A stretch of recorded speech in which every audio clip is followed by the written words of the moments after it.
We spoke to the whole cast of Apple TV Plus's The Buccaneers. Check out our conversation with Aubri Ibrag, Guy Remmers, and Jacob Ifan. Congratulations on season two.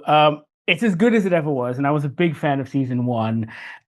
One of the things that I wanted to ask you guys about was the way the show takes on masculinity, because I think the feminist tones are very apparent, but it also interrogates masculinity. And I was wondering what kind of conversations you guys were having on set. Yeah, I think it's interesting. Well, I was having a conversation yesterday with someone about masculinity, and I think it's often portrayed within a certain lens when it's set in this time period, because of course it was even more structural, patriarchal. You know, the expectations on men and women were far sterner.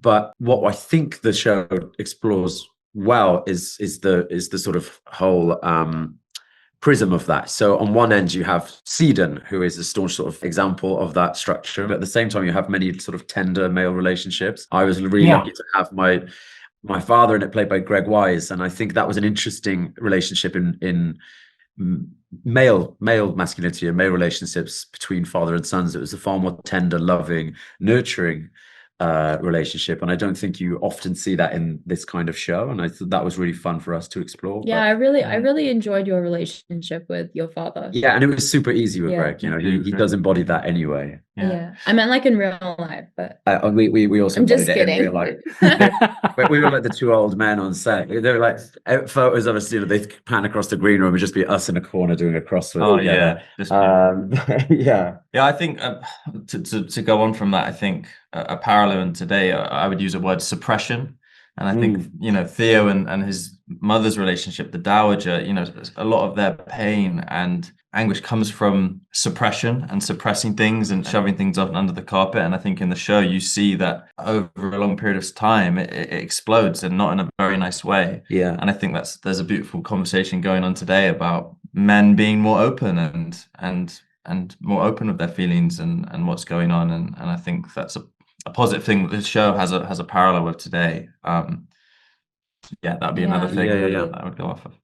No, you're right, and I think it's almost an accepted trope in period dramas, right? When we see the men, we kind of imagine them to be a certain way, and we just go, "Oh well, that's just how it is." And I think why the Buccaneers succeeds is because you guys kind of play with it and you dissect it.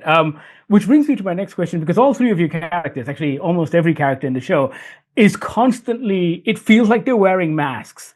They're wearing masks and they're dropping masks and they're wearing masks. And I was wondering how the three of you kind of approach that with regards to playing those dual roles almost. I suppose that's what we do as people anyway. Like, we wear a certain mask when we're interacting with, like, say, our parents, or we wear a certain mask when we're with our best friends and stuff like that. And I feel like, in a sense, it's actually was one of my in my process in getting prepared for, like, Lizzie's scenes and stuff. I'm like, what kind of version of herself is she when she is around, say, Hector, or when she is around the girls, or when she is around Theo, or when she is around her mother? That was like a very natural entry point, because I feel like in real life, that's what we do as people.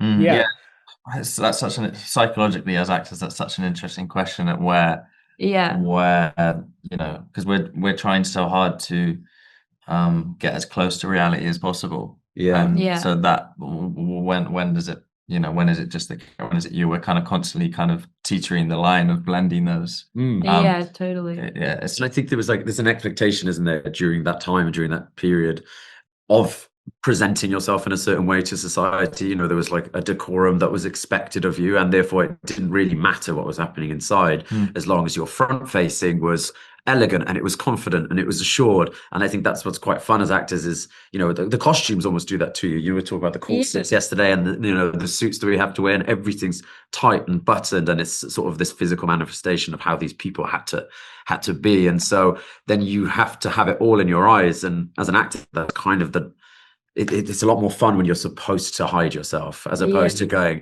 you know, lay all your emotions bare. It's kind of boring often to watch. It's way more interesting to see what's kind of the inner workings of someone. Yeah, I feel like for Lizzie, for my character, she is such a quiet, like, shy person that she almost always wears a mask as a woman in, like, the 19th century. But I think, like, the inner monologue for me, I don't want to say unhinged, but, like, so much more complicated than she shows, if that makes sense. Yeah. No, that makes total and sense. so much more honest. Yeah. I'm all out of time, but let me just tell you this. There's a Garcia Marquez quote where he talks about how you have your public self, your private self, and your secret self. Yes. Exactly. And I think your show captures that sentiment perfectly. So thank you so much. Thank you. Thank you so much. Congrats on the new place. Cheers. Thank you. Cheers. It's chaos. Bye. For the people we love. Season 2 of The Buccaneers is now streaming on Apple TV Plus. Check it out. Let us know what you think. Sound off in the comments. And thank you so much for watching.